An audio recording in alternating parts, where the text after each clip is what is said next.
Estou aqui para conversar com vocês. Vai falar hoje sobre o manejo da jabuticabeira. Deixa eu ver outras perguntas aqui. Jabuticaba dá para congelar sim. Vai depender também da finalidade. Então, se quiser fazer polpa, já despolpa, põe em pacotinho e congela.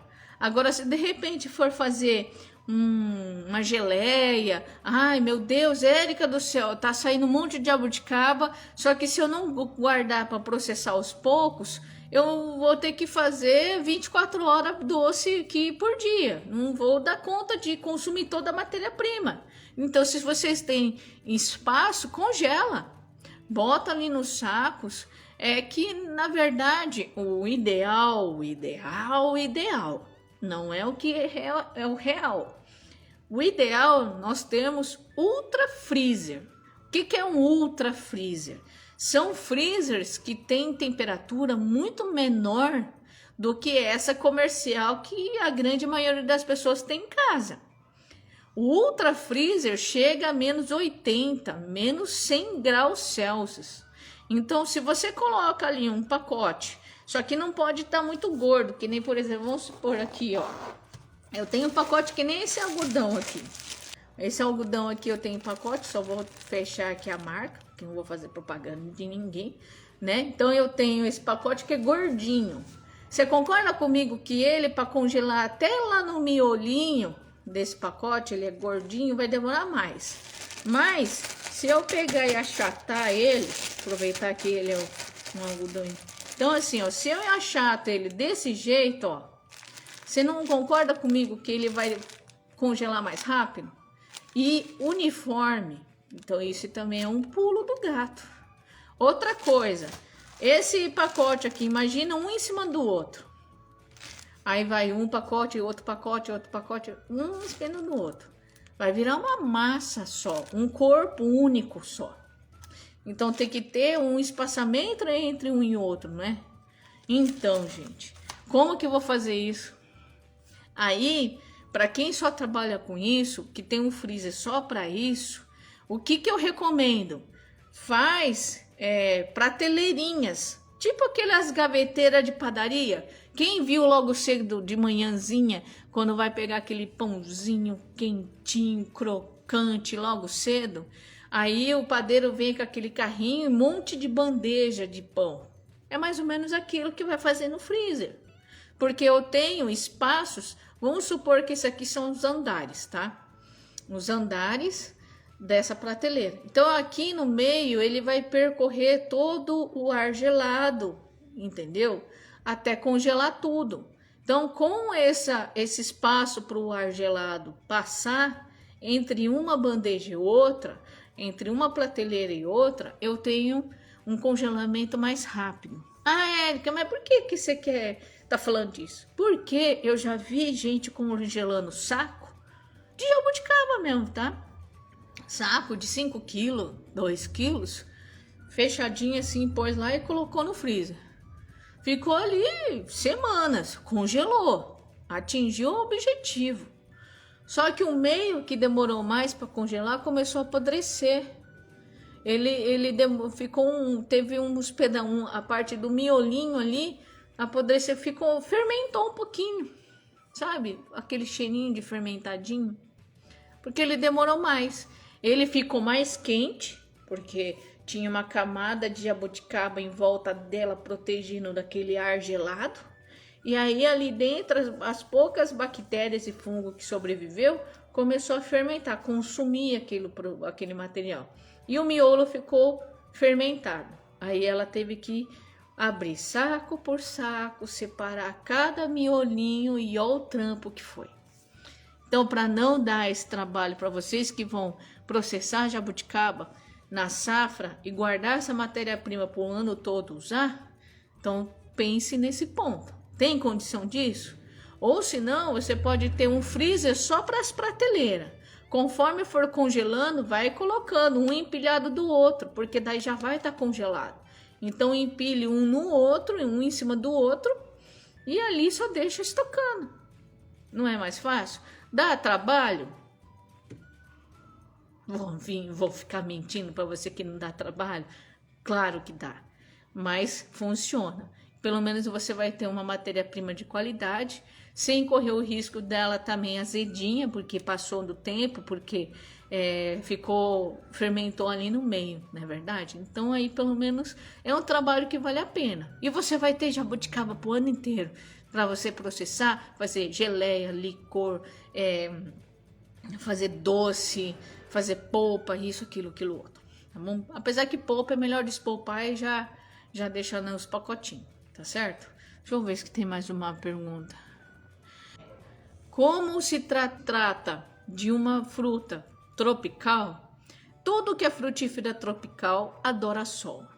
Ela tolera algum sombreamento em partes. Muita sombra, não vai ter luz aonde? No tronco. Sem luz no tronco, o que vai acontecer?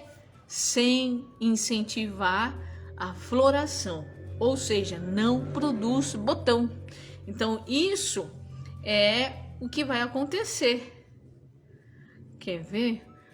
Olha a outra pergunta. Comprei uma muda de jabuticaba. Que mês devo plantar? E no sol forte ou no meio termo? Bom, se você comprou uma muda agora, vai estar no meio termo. Porque agora está fresco. Especificamente agora na parte sul do país, a temperatura diminui um pouco. Então está fresco. Pode sim plantar a jabuticabeira com esse tipo de característica de friozinho fraco. Só que não podem esquecer de um ponto: qualquer frutífera tropical a menos de 10 graus, algumas até de 15 graus, ela para de crescer, para tudo. Por quê? Ela vai usar toda aquela energia que tem na planta para tentar se proteger do frio. Então ela vai parar. No calor, o metabolismo acelera. Então, assim, o maior combustível de crescimento e metabolismo é o calor. Então, por isso que elas gostam bastante de calor. Então, dessa forma, a jabuticabeira, vocês bem sabem, é uma frutífera que ela demora. De todas que eu já trabalho e já trabalhei, é a que realmente mais demora para começar a produzir, tá? Eu não quero cortar o sonho de ninguém de ter um pé de jabuticaba vistoso no quintal. Existe algum tipo de poda? Oi, agrooficial, existe sim, tá bom?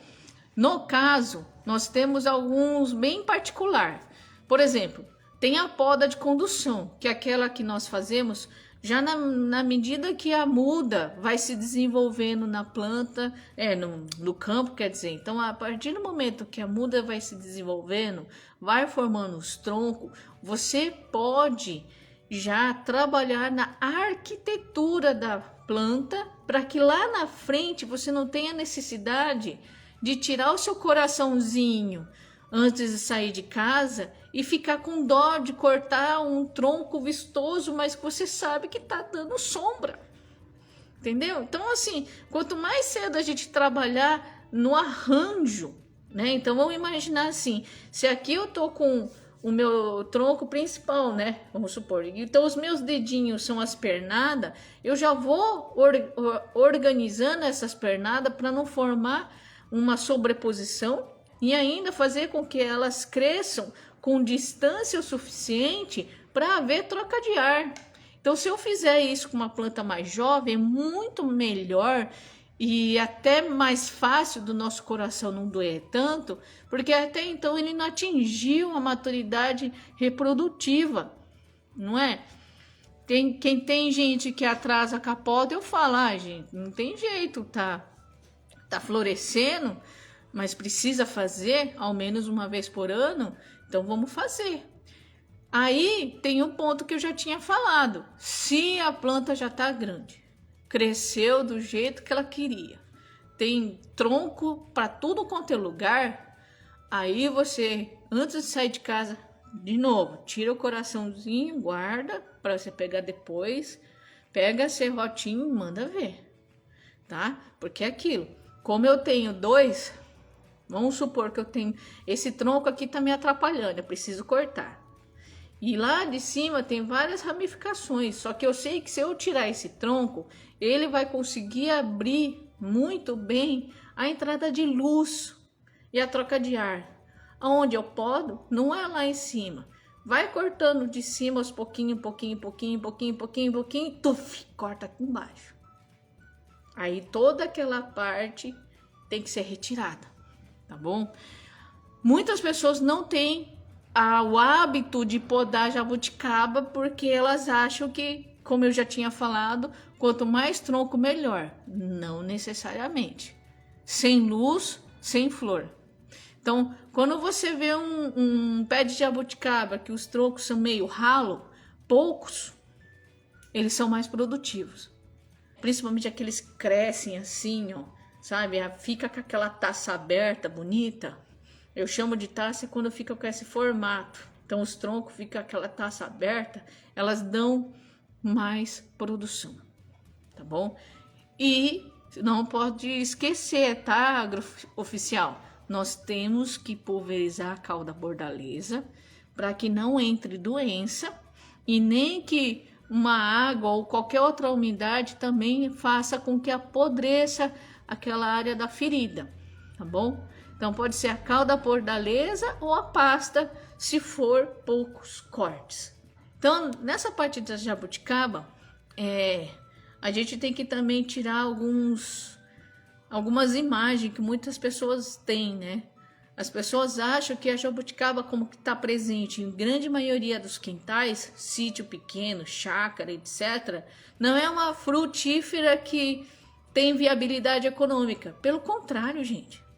São Paulo tem pé de jabuticaba para todo mundo experimentar? Precisa vender no zóio da cara? Não precisa. Porque jabuticabeira, graças a Deus, como ela é adaptada ao nosso clima tropical brasileiro, tá tudo muito bem, lindo e maravilhoso. Então a gente tem uma boa produtividade dela. Não é uma planta que você vai ter que gastar mundos e fundos, tecnologia, equipamento, não sei o que, para você poder ter produção. Não é. Porque ela tá adaptada, então produção você vai ter de todo jeito. Se você tiver irrigação, boa cobertura morta, esterco, compostagem, fazer análise de solo, usar realmente o que for recomendado pelo seu agrônomo de plantão, não tem como errar. A gente só vai produzir aquilo que come. Então nisso vocês podem ficar sossegados. Então pode ser uma forma de vocês levarem para grandes centros. Claro que são grandes centros. Você não vai querer vender um potinho de jabuticaba in natura, já lavada e higienizada, numa cidade do campo. Não é? O pessoal vai falar assim, epa, em casa tem jabuticaba, o que eu vou comprar e levar para casa? Mas, numa cidade mediana para maior porte, vale a pena, não é? Que ao invés de você não conseguir armazenar congelado para fazer depois, você pode comercializar. Oxe, por que não? E ainda mais é uma frutífera já adaptada, então fácil manejo, vocês conseguem ter uma produção e renda. Oxe! Agradeço demais vocês ficarem tanto tempo assim ouvindo as coisas. Eu vou procurar sempre fazer uma live. Não sei se sábado seria tão bom assim para a maioria das pessoas, mas é um horário que eu tenho disponibilidade, porque a minha vida é tão doida. E aí, domingo, o pessoal tá em casa com a família, não vai ficar vendo Instagram, né, Facebook ou YouTube, essas coisas. Então, eu vou tentar fazer com que seja mais frequente. E dependendo da demanda de vocês, eu posso aumentar para mais um dia da semana. Então, vamos lá. E aí, gente, como vocês sabem que eu vou tentar sempre estar aqui, sábado, às 18 horas, horário de Brasília, já anota ali as suas dúvidas. De qualquer coisa, eu não consigo controlar praga, doença, isso, aquilo, outro. Então já anota e vem esclarecer aqui, que eu acho válido. Sugestões de live eu também aceito.